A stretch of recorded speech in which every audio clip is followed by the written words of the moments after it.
ഇപ്പോൾ ഏറ്റവും പുതിയ വാർത്ത തലസ്ഥാനത്ത് നിന്നുള്ള പ്രധാനമന്ത്രി കേരളത്തിലെത്തിയിരിക്കുന്നു. നാളെ വിഴിഞ്ഞം രാജ്യാന്തര തുറമുഖം രാജ്യത്തിന് സമർപ്പിക്കുന്ന വേളയിൽ പ്രധാനമന്ത്രി നരേന്ദ്രമോദി ഇന്ന് രാത്രി തന്നെ തിരുവനന്തപുരം വിമാനത്താവളത്തിലെത്തുന്ന പ്രധാനമന്ത്രി നേരത്തെ പുറത്തേക്ക് വന്ന ദൃശ്യങ്ങളാണ് കാണുന്നത്. ഇന്ന് രാജ്ഭവനിലേക്കായിരിക്കും പ്രധാനമന്ത്രി പോകുക എന്നുള്ളൊരു വിവരമുണ്ടായിരുന്നു. ഗവർണർക്കൊപ്പമായിരിക്കും അദ്ദേഹത്തിന്റെ രാത്രി ഭക്ഷണം. നാളെ രാവിലെ പാങ്ങോട് സൈനിക സ്റ്റേഷനിൽ നിന്നുള്ള ഹെലികോപ്റ്ററിലാകും പ്രധാനമന്ത്രി വിഴിഞ്ഞത്തേക്ക് തിരിക്കുക. കർശന സുരക്ഷയാണ് പ്രധാനമന്ത്രിയുടെ സന്ദർശനവുമായി ബന്ധപ്പെട്ട് 2 ദിവസം ആ തരത്തിലുള്ള ഗതാഗത നിയന്ത്രണമാണ് ഏർപ്പെടുത്തിയിരിക്കുന്നത്.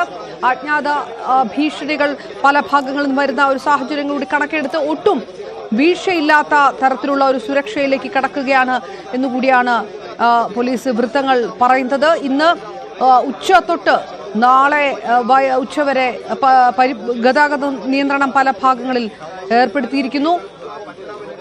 ഇന്ന് പ്രധാനമന്ത്രിയുടെ സുരക്ഷ ഉറപ്പിക്കാൻ സൈനിക വാഹന വ്യൂഹം ട്രയൽ റൺ നടത്തുകയും ചെയ്തു.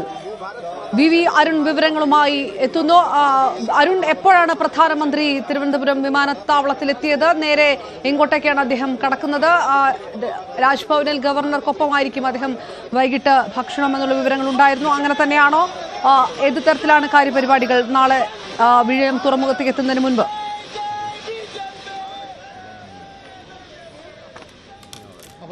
വിഴിഞ്ഞം അന്താരാഷ്ട്ര തുറമുഖത്തിന്റെ ഉദ്ഘാടനത്തിനായി പ്രധാനമന്ത്രി നരേന്ദ്രമോദി തിരുവനന്തപുരത്ത് എത്തിക്കഴിഞ്ഞു. അദ്ദേഹം 7:45 തിരുവനന്തപുരം വിമാനത്താവളത്തിലെത്തി. അവിടെ നിന്ന് ഇപ്പോൾ രാജ്ഭവനിലാണ് അദ്ദേഹം ഇന്ന് രാത്രി കഴിയുക. അവിടേക്കുള്ള യാത്രയിലാണ്. വലിയ സ്വീകരണമാണ് പല സ്ഥലങ്ങളിലും BJP പ്രവർത്തകർ ഒരുക്കിയിട്ടുള്ളത്. നമുക്കറിയാം, നഗരത്തിൽ ഉടനീളം മോദിക്ക് നന്ദി പറഞ്ഞുകൊണ്ട് വിഴിഞ്ഞം തുറമുഖത്തിന്റെ യാഥാർത്ഥ്യമാവുന്നതിൽ നരേന്ദ്രമോദിക്ക് നന്ദി പറഞ്ഞുകൊണ്ടുള്ള ഫ്ലക്സ് ബോർഡുകളും ബാനറുകളും ഉയർന്നു കഴിഞ്ഞു. എല്ലായിടത്തും ആ രീതിയിലുള്ള ഒരു സ്വീകരണമാണ് നരേന്ദ്രമോദിക്ക് പ്രവർത്തനം നൽകുന്നത്. ഞാൻ ഇപ്പോൾ ഉള്ളത് വെള്ളയമ്പലം ജംഗ്ഷനിലാണ്. ഇവിടെയും വലിയ തരത്തിലുള്ള നൂറുകണക്കിന് BJP പ്രവർത്തകർ ഇവിടെ നേരത്തെ തന്നെ വന്ന് മോദിക്ക് അഭിവാദ്യം അർപ്പിക്കാൻ എത്തിയിട്ടുണ്ട്. അദ്ദേഹം നന്ദി പറയാൻ എത്തിയിട്ടുണ്ട്. ഏതായാലും ഇവിടെ ഒരു പ്രശ്നമുള്ളത്, ഗുരുതരമായ സുരക്ഷാ വീഴ്ച ഇവിടെ ഉണ്ടായെന്നത് കൂടി ഈ സമയം നമ്മൾ പറഞ്ഞു പോകേണ്ടതിന് കാരണം, ഞാൻ ഇപ്പോൾ നിൽക്കുന്ന സ്ഥലത്ത് ഈ വെളിച്ചം നമ്മുടെ ക്യാമറയിലെ ലൈറ്റിന്റെ ആ ലൈറ്റിൽ നിന്നുള്ള പ്രകാശമാണ്. സ്ട്രീറ്റ് ലൈറ്റുകൾ കത്താത്തൊരു അവസ്ഥയുണ്ട്. ഈ ഭാഗത്ത് നമ്മുടെ ലൈറ്റുകൾ കൂടി ഓഫായൊരു പക്ഷേ വലിയ ഇരുട്ട് വരുന്ന ഒരു സാഹചര്യമുണ്ട്. ഗുരുതര സുരക്ഷാ വീഴ്ചയാണ്